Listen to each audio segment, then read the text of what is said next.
प्रभु, मैंने कहा ना, ये कृष्ण अर्जुन संवाद नहीं है, ये कृष्ण उद्धव संवाद है। और संवाद का मतलब होता है बगल में बैठे हैं दोनों, और जैसे कोई मित्र मित्र बात करते हैं ऐसे। उद्धव का अगला प्रश्न इतना अच्छा लगा मेरे को। उद्धव क्या कहते हैं? ठाकुर जी, बोले जी, आप भगवान हैं, आप परमात्मा हैं, आप ईश्वर हैं। मानव का कल्याण हो चाहे ना हो, इससे आपको इतनी चिंता क्यों रहती है? मुझे ये बताइए। क्या पूछ रहे हैं उद्धव? मानव अपना कल्याण करे, सदगति करे चाहे अधोगति करे, आपको इतना फर्क क्यों पड़ता है? मैं इतनी देर से आपके पूरे प्रवचन को सुन रहा हूं और मैंने ये चीज आपकी आंखों में, आपकी बातों में, आपके शब्दों में देखी कि मानव कल्याण करे, इसके लिए आप बड़े चिंतित रहते हैं। क्यों? खरबों अरबों लोग हैं संसार में, और उसके बाद भी पशु भी हैं, पक्षी भी हैं, मछलियां भी हैं, सब हैं, सब आपसे ही प्रकट हुए, पर मानवों की इतनी चिंता आपको क्यों रहती है? और ये मानव जो कि इतना दुष्ट है, सारे गलत काम करता है, जिनके आप मना करते हो वो सब करता है, फिर भी आपको इसकी इतनी चिंता क्यों होती है? कितना अच्छा प्रश्न है ना।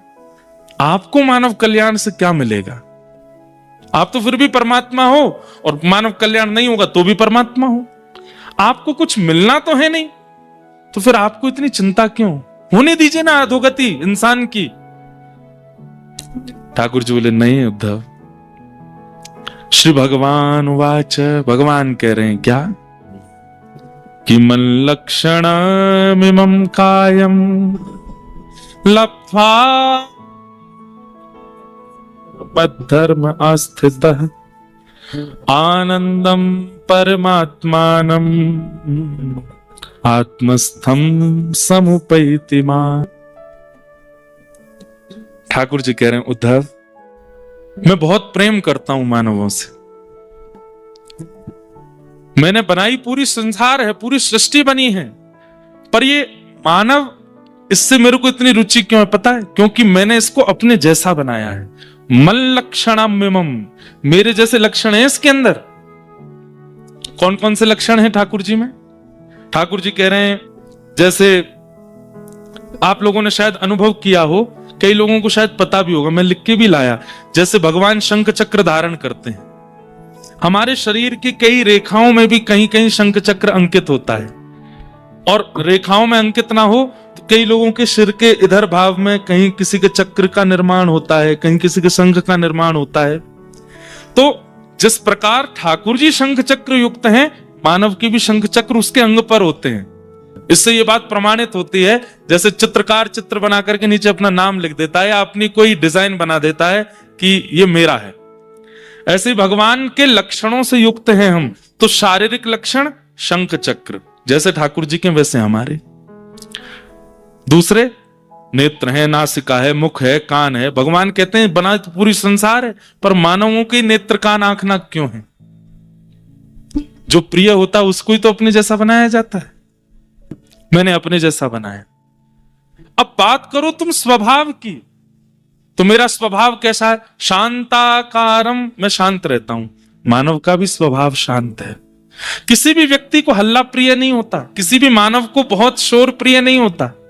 चाहे शोरों में रहने वाले मानव भी हों, वो भी लौट करके एक दिन शांति को प्राप्त करना चाहते हैं। एक बात बताएं, गीता में भगवान कहते हैं व्यक्ति सुख के लिए भाग रहा है, लेकिन ये गलत है। सुख उसका डेस्टिनेशन नहीं है, तो शांति है। सुख क्या है? बहुत बड़ा घर बन जाए सुख है, बहुत बड़ी गाड़ी मिल जाए सुख है, अपना हवाई जहाज हो जाए सुख है, अपना हेलीकॉप्टर हो जाए सुख है, सुंदर पत्नी हो जाए सुख है, सुंदर बच्चे हो जाए सुख है। लेकिन जिन लोगों के पास ये सारी चीजें, वो सुखी हैं ना? सुख डेस्टिनेशन है ही नहीं हमारी, सुख गंतव्य है ही नहीं हमारा। हमारा गंतव्य शांति है। और सुख की प्राप्ति कब होती है? जब बहुत चीजें जीवन में आ जाएं, तब सुख मिलता है। बहुत साधन इकट्ठे करने से सुख की प्राप्ति होती है, पर शांति, शांति त्याग से होती है। दोनों उल्टे हैं। हम चाहते कुछ शांति जैसा ही हैं, पर शांति नहीं चाह रहे हैं, हम सुख की कामना कर रहे, इसीलिए तो बढ़ाते जा रहे हैं जीवन में भार, इसका भी उसका भी, ये भी वो भी, ऐसा भी वैसा भी। भगवान कह रहे हैं शांति हमारा गंतव्य है। और शांति की प्राप्ति कैसे होती? बोले त्यागात शांति अनंतरम, त्याग से शांति मिलती है। तो भगवान कह रहे हैं मन लक्षणाम इमं कायम लब्ध्वा मद्धर्म अस्थित, वो मेरे लक्षणों से युक्त है उद्धव, उसका कल्याण जब नहीं होता। भगवान कहते हैं सबसे ज्यादा कष्ट मुझे होता है जब संसार के अरबों खरबों जीवों में भी एक व्यक्ति अपना कल्याण नहीं कर पाता, मुझे बहुत पीड़ा होती है। लेकिन जब मानव अपने कल्याण के मार्ग पर निकलता है, सिर पर उर्ध्वपुंड धारण करता है, मेरी कथाएं श्रवण करता है, मेरे धाम आता है, पवित्र नदियों में स्नान करता है, अपने विकार और अपने विचारों को शुद्ध करने का प्रयास करता है। उद्धव मुझे भोग प्रिय नहीं लगता, मुझे वस्त्र प्रिय नहीं लगता, मुझे मालाएं प्रिय नहीं लगती, मुझे आरती प्रिय नहीं लगती, लेकिन एक व्यक्ति जब सद्मार्ग पर चलता है, मेरा नृत्य करने का मन होता है, मैं बहुत प्रसन्न होता। क्यों? मुझे लगता अब ये मेरे पास आएगा, अब ये मुझे प्राप्त कर लेगा। अरे वो मेरा साथी है। साथी कैसे? ध्यान से सुनिए बंधु, जिन माताओं को जाना हो वो पीछे ही बैठ जाया करो। बीच में उठते हैं तो फिर बीच वाले लोगों को दिक्कत होती है। अभी भी जिनको पहले निकलना हो ना, वो पीछे ही बैठ जाना, बीच में नहीं उठना। क्योंकि हम पूरी दशा देख लेते हैं, उद्धव कृष्ण बैठे हैं और बीच में एक माता जी सौल उड़ाती हुई निकलती हैं, तो फिर लगती है कि ऐसे सौल डाली ठाकुर जी के मुंह पे पड़ी। ठाकुर जी इतना सुंदर संवाद सुना रहे हैं, सुन के जाओ। संवाद क्या सुने, यहाँ पे साक्षात बैठे हैं उद्धव और कृष्ण, उनको देख लेंगे, उससे कुछ नहीं होगा। उद्धव कृष्ण को देखो बाद में, पहले उनकी बातें तो सुनो। इतना अच्छा विषय। ठाकुर जी कहते हैं उद्धव, जीवात्मा और परमात्मा, ध्यान से सुनिएगा, जीवात्मा और परमात्मा ये दोनों एक ही घोंसले के दो पक्षी, एक ही घोंसले के दो पक्षी हैं। कौन? जीवात्मा और परमात्मा। क्या होता है एक दिन? बोले जीवात्मा रूपी जो पक्षी है अपने घोंसले से एक दिन नीचे देखता है, और नीचे जब सृष्टि को देखता है तब वो परमात्मा से कहता है, अरे सुनो सुनो सुनो मित्र, मैंने कुछ अच्छा देखा। बोले क्या देखा? देखो कितने अच्छे पहाड़ हैं, कितनी अच्छी नदियां हैं, कितने अच्छे शहर हैं, कितने अच्छे बगीचे हैं, कितने अच्छे मैदान हैं। और फिर वो प्रकृति को दिखाते दिखाते जब प्रकृति का नाश करने वाले मानव की ओर जाता है, देखो ना ये कितना अच्छा आदमी है, इसके संबंध पत्नी से कितना प्रेम करता है, बच्चों से कितना प्रीति करता है, बुआ फूफा, ये सारे संबंध देखने के बाद में वो जीवात्मा रूपी पक्षी जो है मचलने लगता है। परमात्मा रूपी पक्षी उसके सिर पे हाथ धरता है, बोले दूर से ही अच्छा लग रहा है, भीतर से अच्छा नहीं है ये सब। जीवात्मा कहता है नहीं नहीं नहीं, ये तो बहुत अच्छा है, सुनो मैं जाऊं। परमात्मा रूपी पक्षी कहता है नहीं, यहां जाओगे तो इन्हीं के जैसे हो जाओगे और फिर तुम मुझे भूल जाओगे, मुझसे दूर हो जाओगे। तब जीवात्मा कहता है तुमसे दूर कैसे चला जाऊंगा मैं, और तुम्हें कैसे भूल जाऊंगा, तुम तो मेरे साथी हो, मैं जाऊंगा थोड़ी देर घूम के फिर आ जाऊंगा।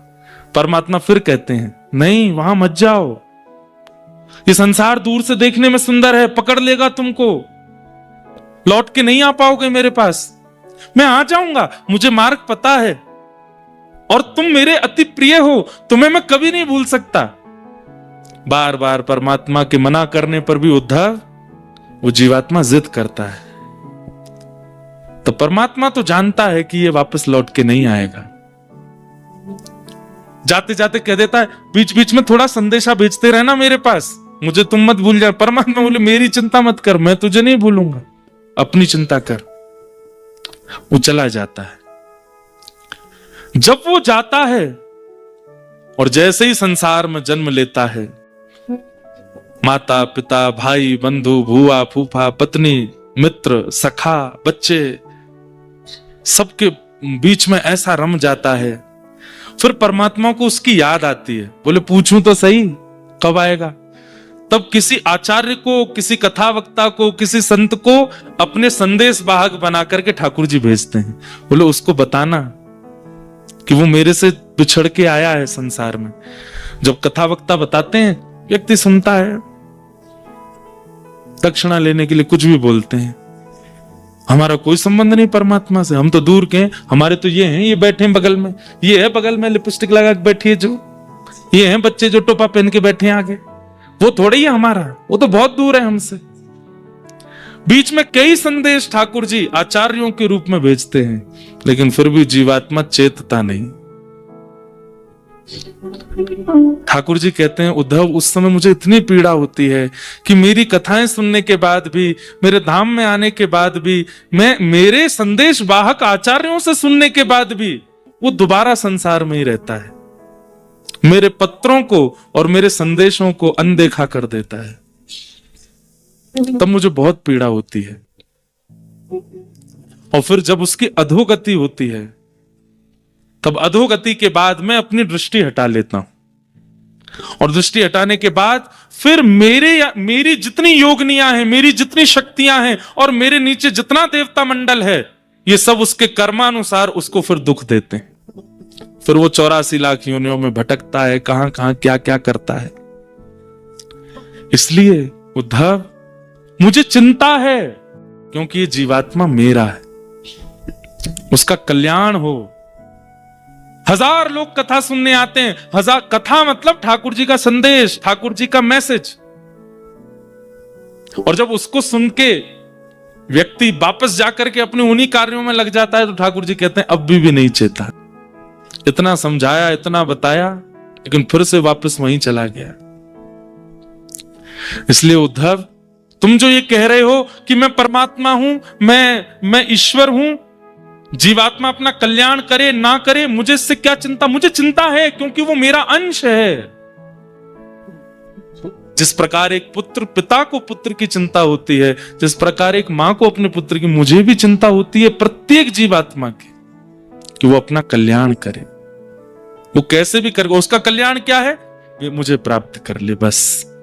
और वो मुझे प्राप्त नहीं कर पाता तो उससे मुझे बहुत पीड़ा होती है।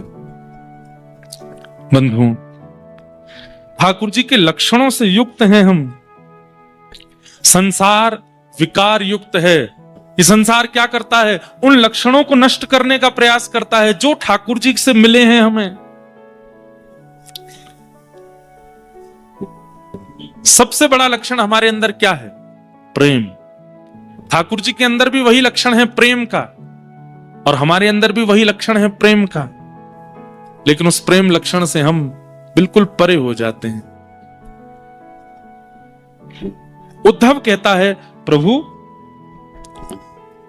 तो फिर मानव कल्याण में सबसे बड़ी बाधा क्या है, ये बताइए। अब तो मैंने ये पूछ लिया कि आपको चिंता क्यों होती है कि मानव अपना कल्याण करे, आपको उससे सुख मिलता है क्योंकि वो आपका है, लेकिन मानव के कल्याण में सबसे बड़ी बाधा क्या है? मुझे पता है काम बाधा है, क्रोध बाधा है, दोष, ये सारे दोष बाधा बनते हैं, पर मैं आपसे पूछना चाहता हूं, इस संसार में मानव कल्याण में सबसे बड़ी बाधा क्या है, जिससे वो अपने कल्याण से वंचित हो जाता है? तब भगवान कहते हैं, संगम न कुर्यात् सतां शिष्णोदरत्रपां क्वचित्। अगर व्यक्ति सत्संग नहीं करता है और कुसंग में पड़ जाता है, दूषित व्यक्ति को देख करके, दूषित विचारधारा रखने वाले व्यक्ति से प्रभावित होता है, और प्रभावित होकर के मन में विचार करता है काश मैं भी ऐसा बन जाऊं, ये सबसे बड़ा उसका दोष है, जिससे वो मेरी प्राप्ति से बहुत दूर चला जाता है। समझ में आई बात? कुसंग और कुनीति से रहने वाले लोगों के प्रति आकर्षण बढ़ना हमारा। आजकल क्या होता है, सोशल मीडिया के द्वारा आदि आदि इतने साधन है, उनके द्वारा हम उनके प्रति आकृष्ट होते हैं जो थोड़े विचारों में सनातनी नहीं है, जो विचारों में दूषित क्रिया करते हैं, थोड़ा अलग तरीके का भाव व्यवहार रखते हैं, हम उनसे आकर्षित हो जाते हैं और उनसे आकर्षित होकर उन्हीं की तरह रहने लगते हैं, जिसके कारण भगवान कहते हैं मानव अपने कल्याण से सबसे ज्यादा वंचित हो जाता है। बड़े बड़े शहरों में आजकल युवा बिना विवाह के ही जिनसे प्रेम है उनके साथ रहने लगते हैं। अब ये कहां से शुरू हुआ? किसी से प्रभावित हो गए, वेस्टर्न कल्चर से प्रभावित होकर के अब वो आज भी करने लगे। उस पर हमारे वृंदावन के एक संत ने कह दिया तो कितने लोग उनके पीछे पड़ गए, कितने लोगों ने उनके बारे में गलत सलत कहना शुरू कर दिया। यही है, ठाकुर जी कहते हैं सबसे बड़ा अपने कल्याण में जो वादा है वो ये कि कुसंग और कुनीति से रहने वाले लोगों से व्यक्ति प्रभावित होते हैं और सत्संग और सुनीति बताने वाले लोगों का विरोध करने लगते हैं। उधर सबसे बड़ा आत्म कल्याण में यह वादा है। आप किससे प्रभावित होते हैं, किसको देख करके जीते हैं, किसको देख करके आप आनंदित होते हैं, यहां से निर्णय होता है कि आप कैसे हैं। भगवान कहते हैं संग दोष के कारण उद्धव व्यक्ति अपने कल्याण से वंचित होता चला जाता है।